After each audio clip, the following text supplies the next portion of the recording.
umunsi wo kubiba si umunsi wo gusarura. Niyo principe ya gatatu. Umuntu ajya mu murima asa nabi, atameze neza. Ndashaka mwumve hano hano nshaka ibindi mbireke wenda. Adasa neza ugasanga arimo guhinga, iyo atashye n'ukuri ntabwo atahana umusaruro. No. Ataha ubona gusa afite ibyondo, adasa neza, afite icyuya, uvuye mu murima. Kubera iki? Umunsi wo kubiba si umunsi wo gusarura. Aha niho abakristo rero bagorewe. Ndababwiza ukuri kw'Imana. Nimusenga mubikuye ku mutima. Ushobora no gusohoka ari nijoro ukagira ngo ntiwasenze, ariko umunsi wo kubiba si umunsi wo gusarura. Amen. Reka mbaho urugero rumwe, n'urugero nkunda gutanga. I'm with my brothers here. Uyu muhaye igi rimura ryumva ni igi ry'inkoko. Ashobora guhita avuga ngo ngende ndashaka umureti pa, akaba ari umureti, ibyawe birarangiye. Uyu agataba ati ngiye birigi ndareka hazavemo inkoko, nzarya inyama, akareka akavamo inkoko akarya inyama, nawe birarangiye. Ariko uyu gatatu akavuga ati ngiye sindi burye umureti, sindya n'inyama, ahubwo ndarindira ino nkoko izakure, yongera itere yandi magi 10, ndya umureti wa magabiri, izindi nkoko 8 zivuke, njyeme 2, hasigare 6, izo 6 zibyara izindi. Uyafite famu y'inkoko, uyahaza inyama, uyahaza umureti. Naraho ujya gusenga gusa nkagaruka. Ako nasomye Bibiliya bwa mbere 2014 mu kwezi kwa gatandatu, natajya mu itangiro nkabona ni byinshi. Isezerano rya kera numva ntabivamo. Matayo mbona afite ibice byinshi, Yohana mbona ni byinshi, mbona imburi gitabo nsome Filimoni igice kimwe mbona sinumvise, biba ngombwa ko nsoma Yakobo nsome numva ni nk'amagambo asanzwe yo kubana. Ngera ku cyanditswe ibice 3 umurongo wa 13 abaho ninde munyabwenge muri mwe w'umuhanga werekanishije imirimo y'ingeso nziza afite ubugwa neza, ngo nimo muhorana amakimbirane n'intonganya, ngo nimukamibirate ngo mubeshyere ukuri, ubwo bwenge n'ubwenge bw'inyamaswa abantu, ngo bw'abadayimoni, ngo ako bwenge buva ku Mana, ngo cyambere ngo buraboneye n'ubw'amahoro, bwemera kugirwa inama, ngo imbuto zo gukiranuka ngo zibibwa mu mahoro, ngo nabahesha abandi amahoro, ngo ubuze ubwenge ngo abusabe Imana. Mpita nandika agapapuro, Mana ndashaka ubwenge, ngashyira mu ikofi, akandi ndakandika ngashyira ku giti. Ako nashyize mu ikofi nagakuyemo mu 2019. Ngira icyifuzo kimwe, Mana uzampa ubwenge. Urya ari bibye rero mu ibanga, bamenye ko rwameze byose bibona. Bivuze ngo gusenga none rino joro waje nta muntu byitayeho, abantu benshi ntibaza ahuri, ushaka no gutahabana ko kujajinga. Mbega umukobwa gusigaye utaha amajoro, mbega uramu mama buri abavuye hehe? Bino ndimo abantu benshi ntibabizi, nawe byirimo abantu benshi ntibabizi. Kubiba ni mwibanga, ariko gusarura ni kumugaragaro. Aha rero mubimenye ko kubiba ni mwibanga. Amasengesho abafunze ntitubazi. Patrick ntagaza abantu mu masengesho y'icyumweru. Inzara yakurenzwe ntitwabimenye, twari inyama disi. Ariko gusa icyo tuzabona umusaruro wa ibihe turimo. Bishobora kukwaka ikintu utatekereza ko wabura. Ibihe bishobora kukwambura, bishobora gutwara ikintu utatekereza ko ushobora kubura, ariko gusenga bishobora kukuzanira ikindi kintu utatekereza ko watunga. Birumvikanye? Ibihe bishobora gutwara icyo udashobora gutekereza ko wabura, ariko gusenga byo bishobora kukuzanira ikindi kintu utatekereje ko ushobora gutunga. Mubikorere. Hanyuma ikindi cya nyuma kuri ibyo ni ijambo abantu benshi bakunda gukora ry'amakosa. Umuntu agahamagara Felix Ngamaye, Samire Nkayibura, Patrick, Revera, Kofi, Mama runaka, abantu bose bamaze kuyavuga ati bamwereka njye kucyumba gusenga nanjye, ukaza ugasenga. Imana yamara kuyaguha ugatuma ngo ufite ishimwe, ariko nijyanye n'akaririmbo imigambi yawe sinziga. Uzabona arimo kubwira niba abandi bose bayamwimye. Hanyuma wamara kwisengera, Imana igagusa umuntu umwe runaka akayaguha, arangiza kuyaguha ukagira ngo ni twebwe twakoze amakosa, uru ni wewe wari wasaze. Ntabwo habanza abantu, habanza Imana. Ntabwo wibuka iyo abantu bamaze kuguhakanira, ntabwo ari bwo wibuka Imana. Iyo abantu bamaze kuguhakanira, soje mbabwira ngo Imana y'abantu niyo nziza kuruta kugira abantu b'Imana. Abantu banejejwe no kuba bafite abantu badafite Imana. Ibyiza no kugira Imana kuko Imana igira abantu. Wowe nutunga Imana, Imana izaguha abantu, ariko ntuzishimire kuri kumwe n'abantu utari kumwe n'Imana. Imana niyo ya mbere. Teme ngiye kubabwira rero uyu mugoroba none iragoye. Noneho Patrick ntabwo ari kuntumira, iragoye ntabwo ari nziza. Nimbi. Kubera ko abakristo twese dukunda guhabwa, ariko twanga inshingano, twanga responsibility. ndashaka kubabwira teme sinzi nimba ari ikinyarwanda n'ikirundi nibyo bihuye niko icyo umuntu abiba nicyo azasarura ni ikirundi icyo umuntu abiba nicyo aza Abagalatiya 6:7 hari umusomyi wasomye yego papa ongera usome kwa kundi wasomye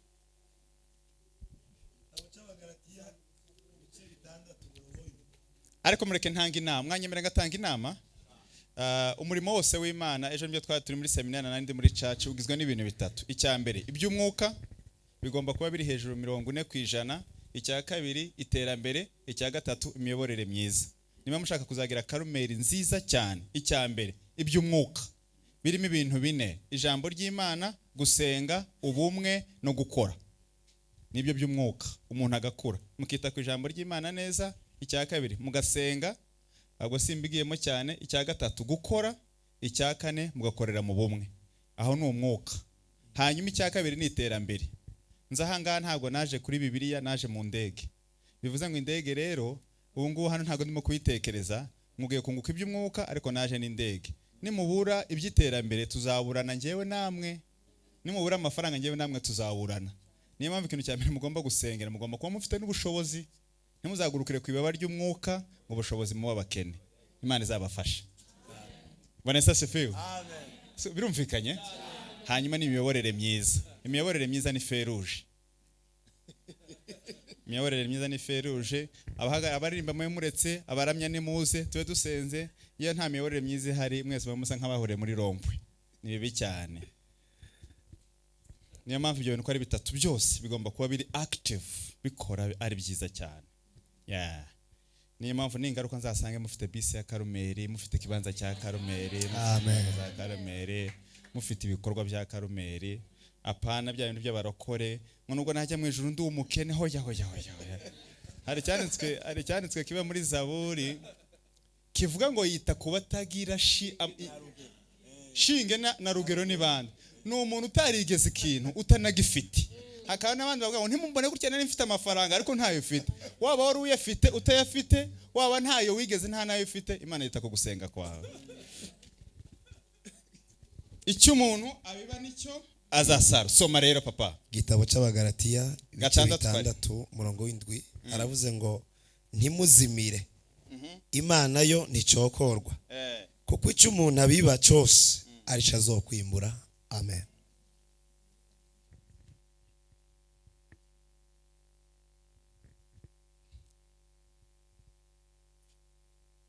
kubiba no gusarura niyo principe imwe ikomeye hano ku isi tukiri hano ku isi twajya mu ijuru bakubaje ngo principe biblique ikomeye kuruta izindi ni iyihe wayigabanyishaho gatoya sorry ni ikintu cyitwa kubiba no gusarura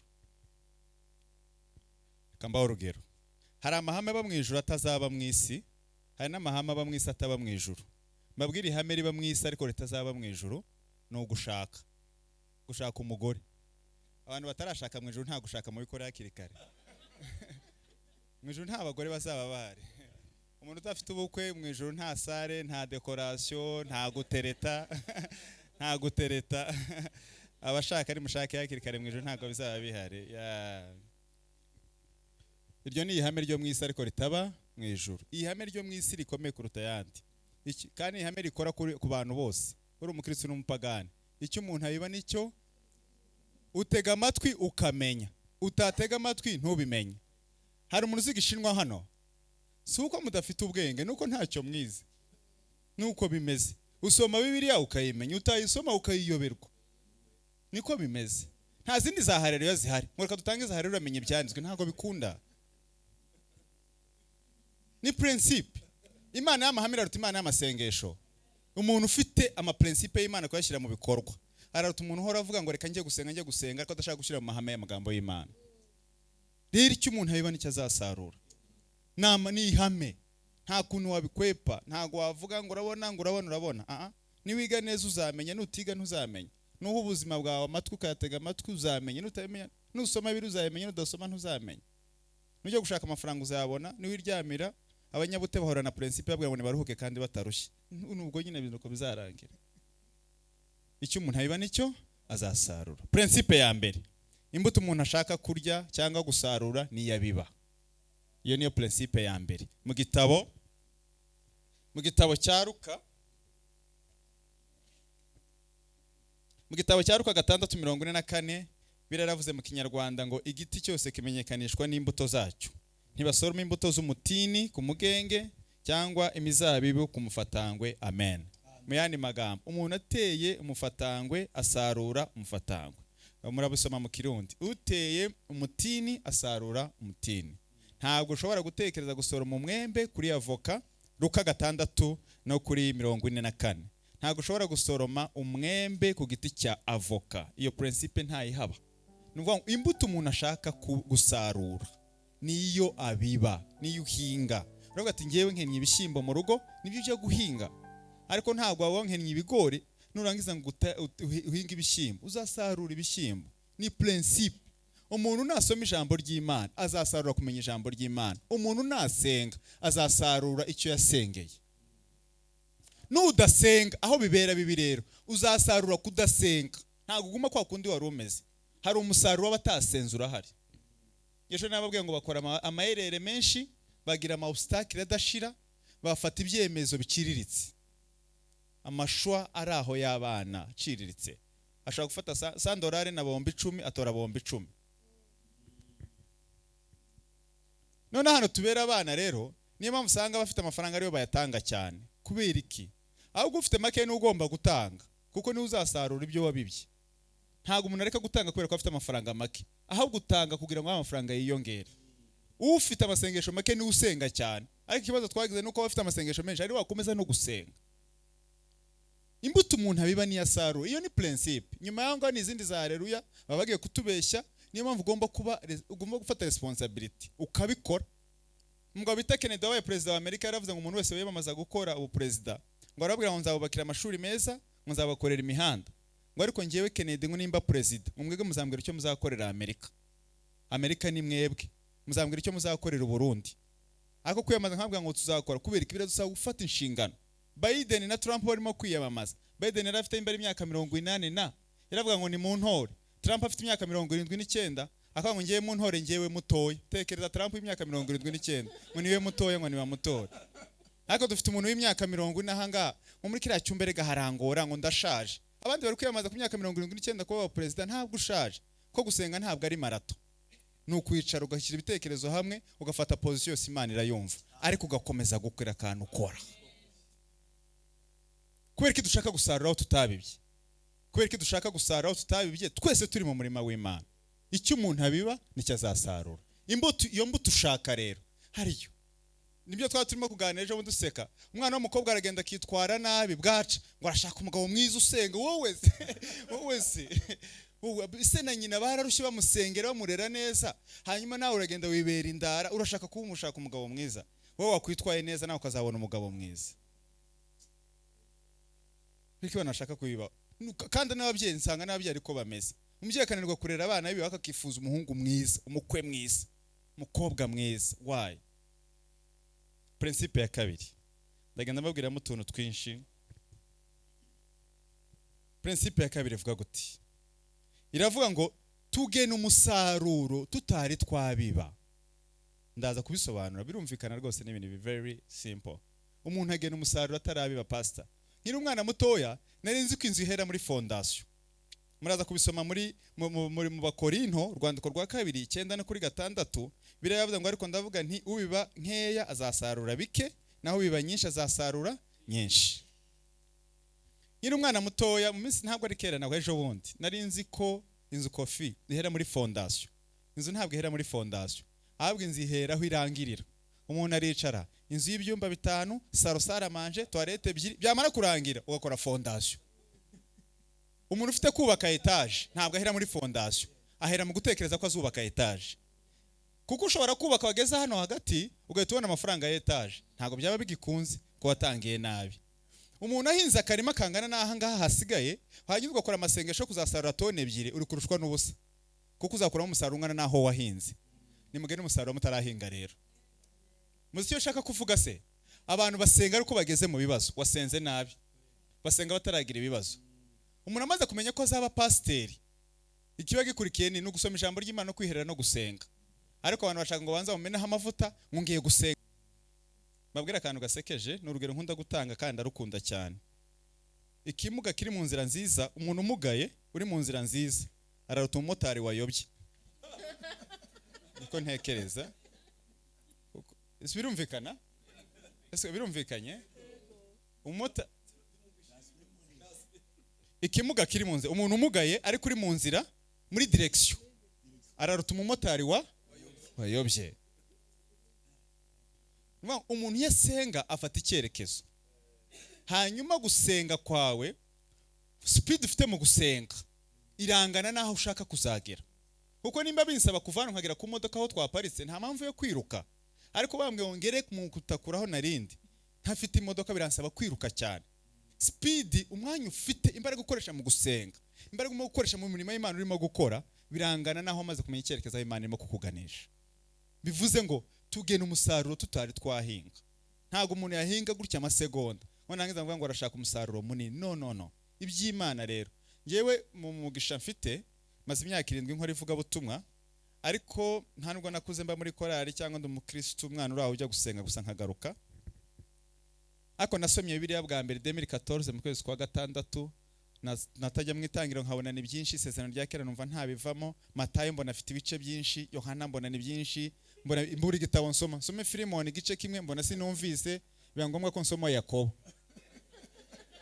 Yakobo nsome numva ni nk'amagambo asanzwe yo kubana. Ngera ku cyanditswe ibice 3:13 abaho ninde munyabwenge muri mwe w'umuhanga werekananisha imirimo y'ingeso nziza afite ubugwa neza, ngo nimo muhorana amakimbirane n'intonganya, ngo nimukamibirate ngo mubeshyere ukuri, ubwo bwenge n'ubwenge bw'inyamaswa abantu, ngo bw'abadayimoni, ngo akubwenge buva ku Mana, ngo cyambere ngo buraboneye n'ubw'amahoro, bwemera kugirwa inama, ngo imbuto zo gukiranuka ngo zibibwa mu mahoro, ngo nabahesha abandi amahoro, ngo ubuze ubwenge ngo abusabe Imana. Mpita nandika agapapuro, Mana ndashaka ubwenge, ngashyira mu ikofi, akandi ndakandika ngashyira ku giti. Ako nashyize mu ikofi nagakuyemo mu 2019. Ngira icyifuzo kimwe, Mana uzampa ubwenge. Ariko bambwira ngo mbwirize bwa mbere, nabwirije mu 2019 mu kwezi kwa mbere ku itariki 30, mbwiriza ijambo nasomye mu 2014 mu kwezi kwa gatandatu. Umuntu agena umusaruro atarahinga. Ariko muzumva bavuga butumwa benshi ngo barantumiye ngo ngira stress. Impamvu wazigize, wateguye ijambo ku wa gatandatu uzabwiriza ku cyumweru. Kandi uri umuvuga butumwa. Uri umuvuga butumwa. Umaze kwemera umuhamagaro hakuba abanziki. Utegura inyigisho nk'umuntu wize, ugasenga nk'umuntu utarateguye. Niyo principe. Utegura inyigisho nk'umuntu wize. Reka ibintu byo kuzuzwa bya Pentecote oya. Tegura ushyiremo logique, ushyiremo ubwenge. Nurangiza ibyo wateguye, ubibike nkaho utabiteguye, usenge nkaho utarateguye. Uzaba balance muri byose. Gutegura bizaguha ubwenge, gusenga bizaguha amavuta. Aha tugeze mwavuga ngo amen. Ugena umusaruro utari wabiba. Uziko uzaba umudamu usengera urugo rwawe.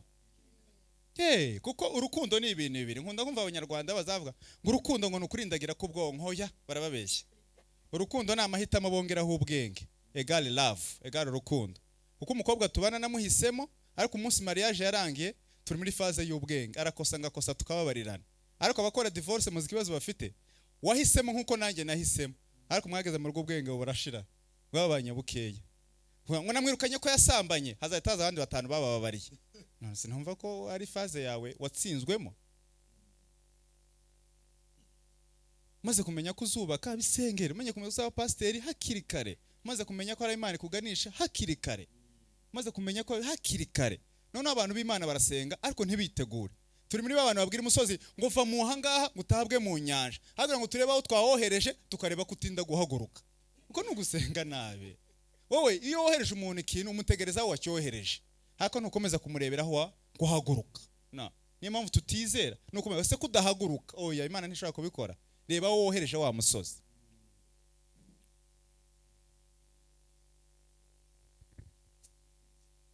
Principe ya gatatu yo kubiba no gusarura. Ese murimo gufashwa?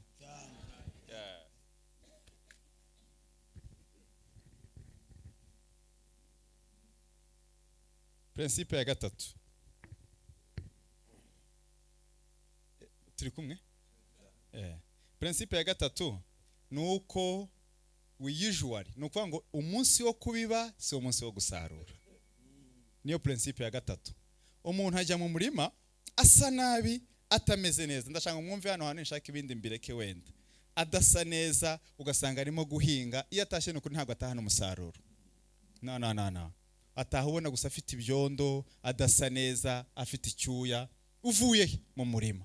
Kubera iki? Umunsi wo kubiba si umunsi wo gusarura. Aha niho abakristo rero bagorewe. Ndababwiza ukuri kw'Imana. Nimusenga mubikuye ku mutima. Ushobora no gusohoka rino joro ukagira ngo ntiwasenze, ariko umunsi wo kubiba si umunsi wo gusarura. Amen. Reka mbaho urugero rumwe, n'urugero nkunda gutanga. I'm with my brothers here. Uyu muhaye igi iri muraryumva ni igi ry'inkoko. Ashobora guhita avuga ngo ngende ndashaka umureti pa, akaba ari umureti, ibyawe birarangiye.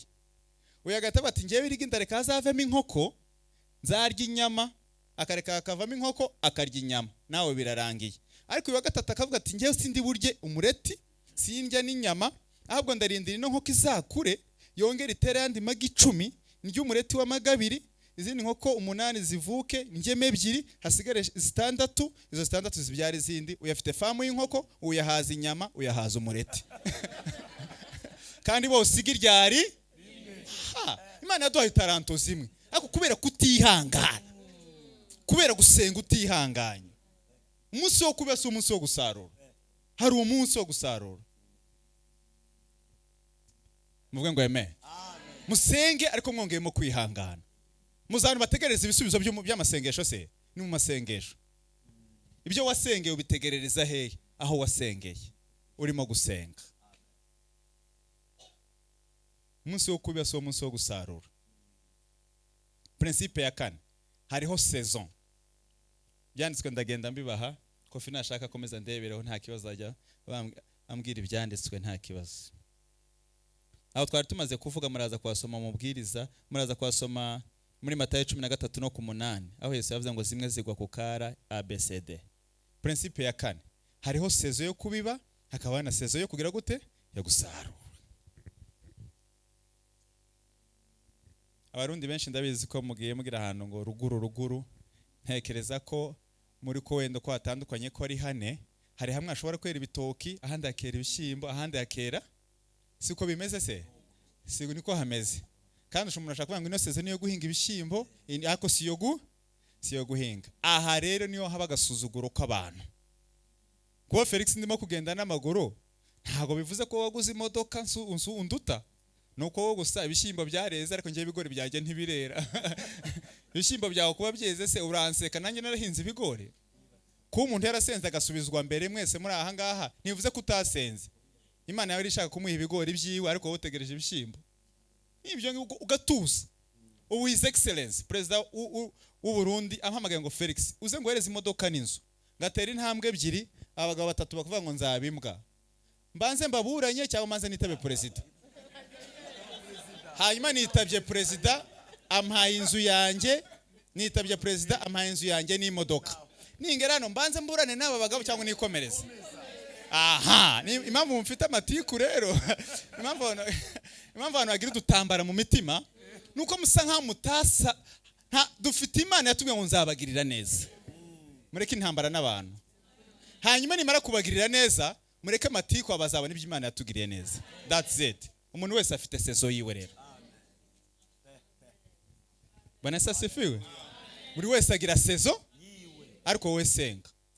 Nta muntu uzureka guhinga ngo imvura yaguye ari nyinshi. Fa kwari igihe cyo gusa cyo guhinga. Ntukareke gusenga. Abandi nibasubizwa ntuzagire ngo wasenze nabi. No. Habe nubwo waterera ikigori icyarimwe 1 2 3 go mu butaka. Kimwe gishobora kwera none ikindi kikerejo. N'abana b'impanga ntibazira rimwe. Barutana amasegonda. Ndabinginze kubw'imbabazi z'Imana. Hariho season. Umuntu wese amenye ko afite sezo yiwe. Ntago ubuzima bwacu buzaguma gutya. Mfite ubuhamya butoya. Ese nabwiye ko nashatse ndi muri crise, uyu brother waranzi aranzi. Ariko umudamu ambaza bwa mbere amubwira ngo tugiye kubana. Ufite iki? Mfite amasezerano. Tinicyo ufite kandi ko nukuri kw'Imana hagari blague. Ngiye gukora ubukwe nagujije umuntu amafaranga y'ama invitation. Kandi urumva ngo hari hapfuye ka meme.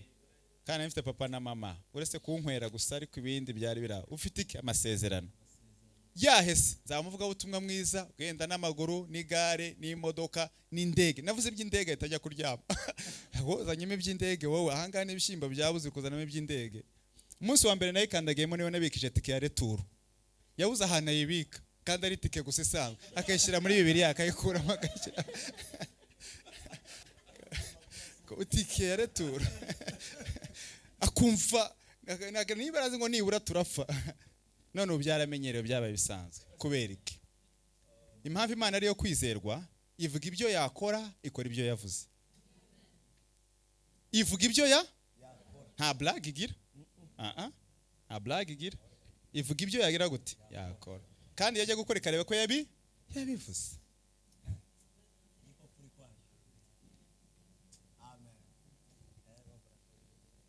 niyo mpamvu twebwe kubera kutavuga ibyo dukora dushyiraho ijambo ngo ni ukuri kw'Imana bikaba ibinyoma n'ubundi ariko ntabwo igirahira ivuga ibyo yakora igakora ibyo principe ya kangahe ya 5 wow muri abantu beza nani bamugisha kabisa Karumeri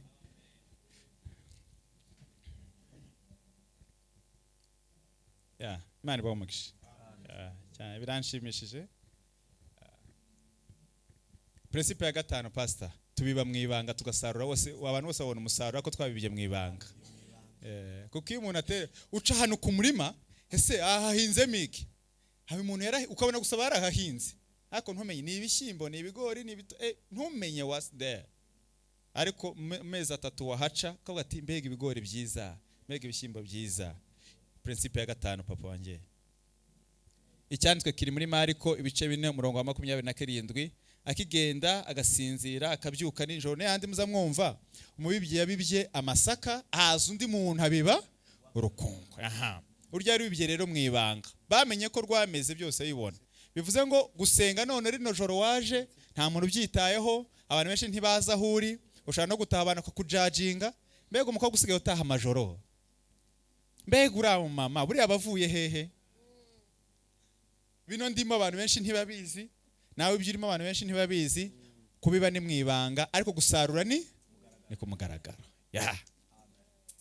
aha rero mubimenye ko kubiba ni mu ibanga amasengesho abafunze ntitubazi Patrick ntago azabana mu masengesho y'icyumweru inzara yakurenzwe ntitwabimenye twari inyamadizi ariko gusa icyo tuzabona umusaruro ngakora kuri piano pa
Haleluya. Akamba ubundi buhamya butoya cyane. Ngewe ubundi mfite imyenda nyine yanjye nkwiriye ariko muri iyo myenda mfite nta numwe naguze. Nukuri ntago ari igipindi kandi sinkabije. Mvuze nk'umukristo. Pastor byavuye hehe? Ndangije mariage muri bwa bukene nafashe amakoti 2. Iryo nakoranye dote n'iryo nakoranye mariage. Fata iry'umukara ndereza umupastori. Fata irya green nari mfite ndereza umuhungu w'umunyankorane mu Buganda wabwirizaga ku muhanda avuga ubutumwa. Yana muri Drakina mbwira umudamu ngo amakoti 2 n'ubundi aza acuyuka vuba ndayatanga. Fata rimwe ndi home pastor nisigara gutyo. Njya mu cyumba mbwira Imana ngo sinzongera gusengera imyenda ndayisengeye. Mbibye imbuto y'imyenda ndasarura imyenda. Kuva icyo gihe kugeza none mbabwije ukuri. Nta n'umuntu ushobora kungabira ikintu kitankwiriye. iyi saha barayingabiye, ibuto barazingabiye, ishati barayimpaye, ipantaro barayimpaye, izi nkweto barazinguriye, iPad yavuye muri Australia, telefone yavuye muri Amerika, iyo nari nambaye ejo barayingabiye, ishati nambaye ejo kofi niwe wayinguriye 50. Barabimpaye cyangwa narabyiguriye mu buryo bwo kubiba? None mwebwe muzabona umwanya wo gusengera amasokisi, ibirayi, ibitoryi, ibikireke, oya umwanya ntitwa wo guhishurirwa.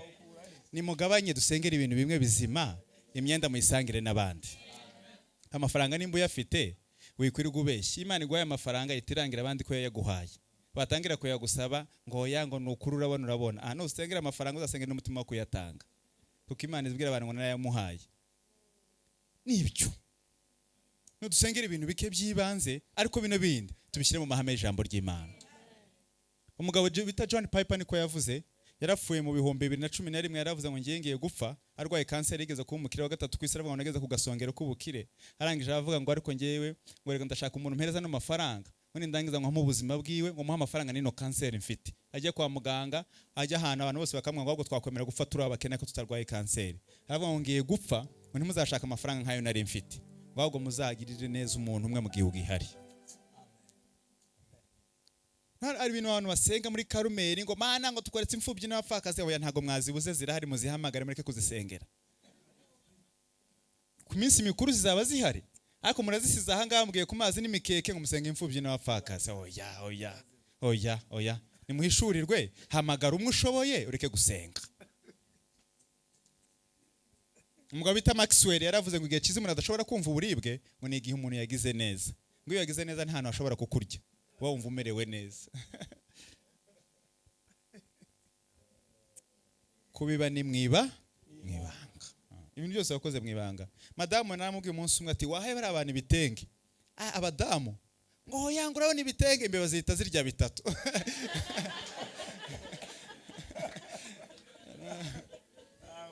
Noneho imbeba zirya bitatu, kandi imbeba yatumwe n'Imana se kirya hano utakidoda.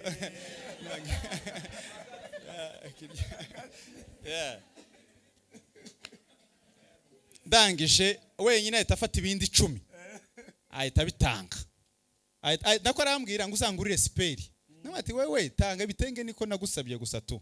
Ahita agenda afata ibitenge abihereza abadamu bariraga abana bo muri orpheline, atanga 10. Njyahani Bukavu, kandi yansabye siperi ndafite amafaranga. Ibukavu ndimo kubwiriza umunsi wa gatatu, umugiterane kirarangira bavuga ngo amen, mutahe igiterane kirarangira. Umudamu umwe atasimbuka ngo muratashye, umutima wanjye warimo kudiha, ngo uyu mushyitsi ngo ndashaka kumugurira igitenge cya siperi. Aturakoze. Igiterane cyarangiye. Ni principe ikomeye kuruta izindi. Icyo umuntu abiba nicyo nutuka abantu bizakugarukaho byarabyaye. Ntabwo ari igitutsi kimwe, bizaza ari ibitutsi byinshi byabyaye. Nugirira abantu neza, nukunda abantu, Imana izaguha abantu bagukunda. Nutanga amafaranga ntuzakena n'abana bawe. Nufungurira abantu ukabasangira, Imana izakugirira neza. Imana yacu ntabwo inegurizwa izuru. Icyo umuntu abiba nicyo azasarura. Principe ya gatandatu, tubiba, we are responsible. Kubiba ni inshingano zacu, ariko kumeza ni inshingano z'Imana. Inshingano zacu ni ukugira gute? No kubiba. Inshingano z'Imana no kugira gute? Gukuza icyo wabibye. Ntago twese ntawe ufite ubushobozi bwo kumeza icyo yabibye, ariko inshingano zacu twebwe ziratureba, no kubiba.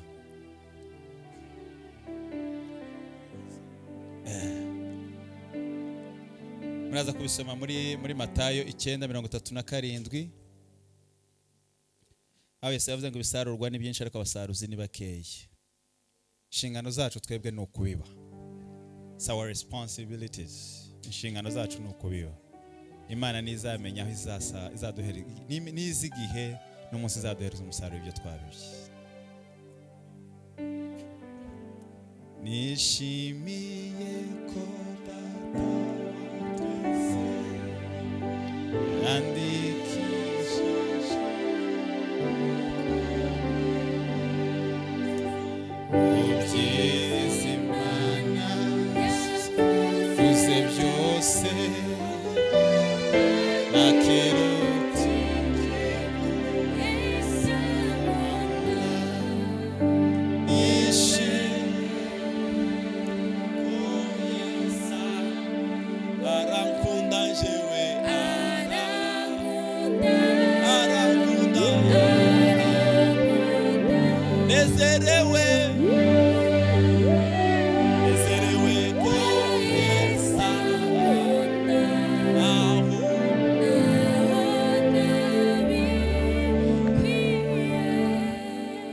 Imana ishimwe. Inshingano zacu nuku Imana ikagira gute kameza. Meretse kujya mwivuga butumwa ahantu mu Bugande, mpahura n'umupastori ndi mwivuga butumwa iminsi 3, arambwira ati Felix mfite abana 3 mu ngana ariko bose barimo kunywa kanyanga tu, nta n'umwe ushaka kujyana nawe kuri eglise. Arangije arambwira ngo Feri wamfashije gusenga. Ndahaguruka nyine kwa kuntu ngiye gutereka korasi ngo dusenge, mpita numva arambwiye ngo abana ngo ibintu byo kunywa inzoga ngo byavuye ngo nimba ruko nanjye nazinyweye none se mwumvishe iryo jambo ngo nimba ruko nanjye. Inshingano zacu nuku inshingano aya masengesho abana banyazabageraho hazabageraho. Ejo nababwiye ngo ni Imana ya generation, ntabwo ari Imana y'umuntu umwe, Imana ya generation, ni Imana ya generation. Abana n'ibyishimo ariko abuzukuru ni ikamba, ni Imana ya generation. Ni mavuta dusenga Imana ya Abrahamu na Isaka, ni Imana ya generation, God of generations. Ntabwo ari Imana y'umuntu ku giti, ni Imana ya generation. Bivuze ngo rero icyo mbinginga abakozi b'Imana, iyi murimo gukora none tuzabona umusaruro wabyo. Inshingano zacu ni ukubiba, ariko inshingano z'Imana no kumeza. Byanga byakunda muzabona umusaruro w'ibimukora. Umuntu wese nasenga azabona umusaruro wabyo. Nudasenga ari umusaruro wo kudasenga, nicyo kibazo sasa. N'ugwibungabunga ku by'Imana ari umusaruro wabyo. Kwitwara neza, kutitwara neza ari umusaruro. Gukora no umwete ari umusaruro wabyo. Hari abagabo babiri nzi babanaga ku buzamu, murabazi namwe. Umwe yakoraga kuri gate yo hepfo, undi haruguru, bahembwa 25 million y'amanyarwanda. 25 katangaho icya10, undi akayarya akayamira. Umwe katangaho icya10, undi akayarya akayamira. Umwe ubuzima bwe butangiye gufata muri no myaka ingahe araho. Mugenzi watangaga icya10 muzanageze yavuye kuri company y'amafaranga agera kuri company yo gushinga security kuva kuri ya gate. Ubu ngo afite amahoteli, afite amasare yakira abantu 500 bose banganya amashuri kubera yaplese amahame y'Imana.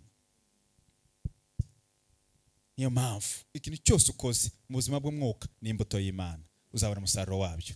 Icyanyuma nsoza ni ihame rivuga ngo byange bikundi, bishyuhe bikonje, bitinde bitebuke, tuzabona umusaruro w'ibyo twabibye. Amen.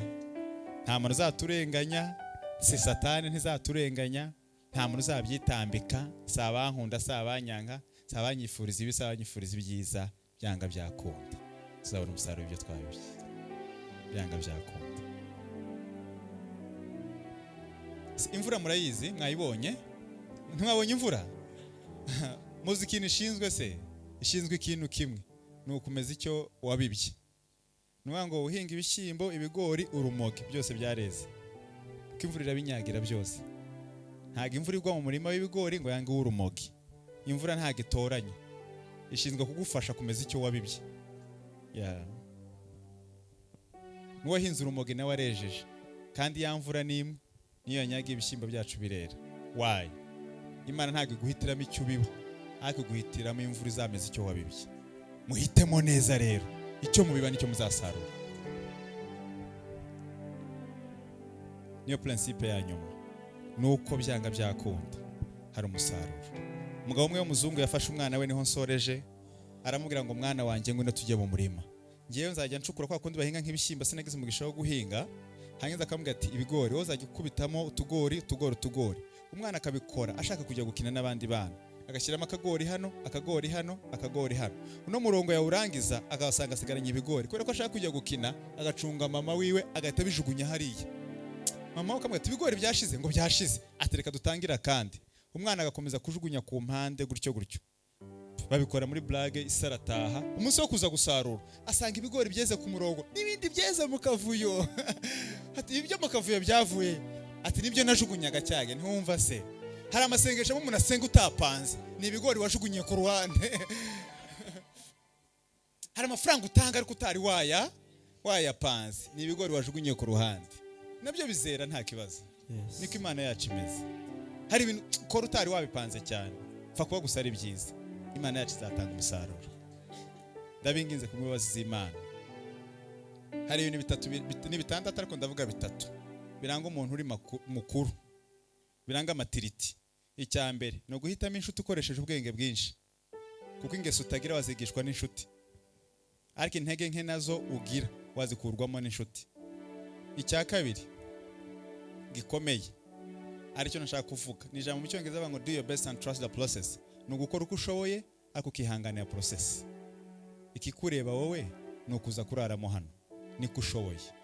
Nushobora amasaha 3 cyangwa ijoro rimwe cyangwa amajoro 2 mu cyumweru, ugakomeza gushyiraho umwete gusa, ariko ukora uko ushoboye, hanyuma wihanganira process. Imana izatanga umusaruro wabyo. Icyo umuntu abiba nicyo azasarura. Pay attention. Nawe na Apotre Gitwaza gusa duhuye mu Gakwe, namaza kuvukana n'abahungu benshi, ukaba mu pastori mwiza. Arambwira ngo nagize umugisha, data yaransengeye imyaka myinshi. Icya kabiri namenye umuhamagaro wanjye nawugiyemo. Ariko icyo mvuga neki, kuba se yaramusengeye agahita abona aho ahera biroroshye cyane.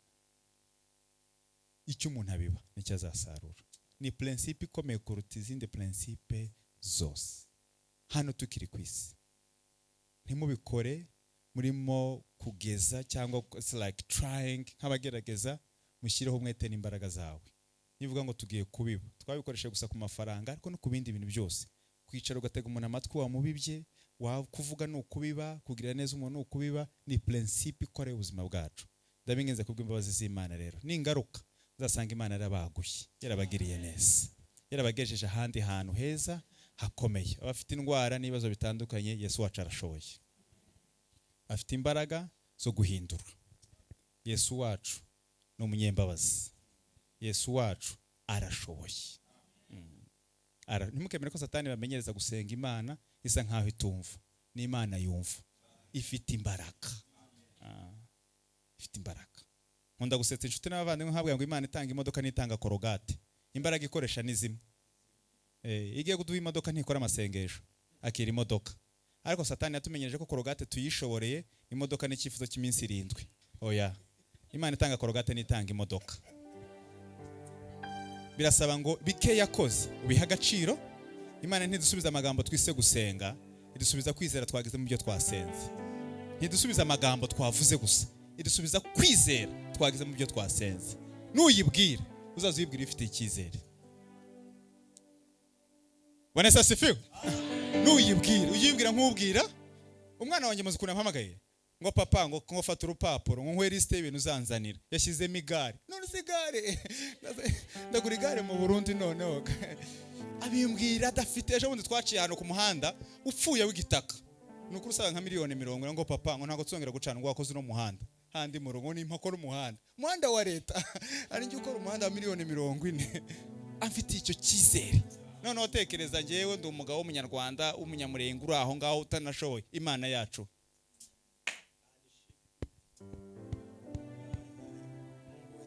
tuyikorera.